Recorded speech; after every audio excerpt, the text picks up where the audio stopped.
আমাদের জীবনেও চলার পথে কখনো কখনো এমন ভাঙাচোরা রাস্তা সামনে আসে, আর সেই ভাঙাচোরা খানাখন্দে ভরা রাস্তা দেখে আমরা যদি থেমে যাই বা উল্টো দিকে আবার ফিরে যেতে শুরু করি, তাহলে কিন্তু কখনোই আমরা আমাদের লক্ষ্যে বা গন্তব্যে পৌঁছাতে পারবো না।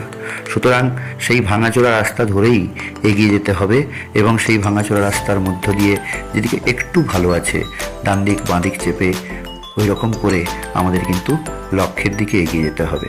তা না হলে তো আমরা কখনো লক্ষ্যে পৌঁছাতে পারবো না, তাই না? দেখো, যেমন করে বাইকটা কখনো ডান দিক কখনো বাঁ দিক একটু ভালো রাস্তা খুঁজে এগিয়ে চলেছে, ওই রকম করে আমাদের জীবনের পথেও এগিয়ে যেতে হবে। কারণ তারপরেই হয়তো এই খারাপ রাস্তা পেরোতে পারলে হয়তো চকচকে মসৃণ রাস্তা আমাদের জন্য অপেক্ষা করছে।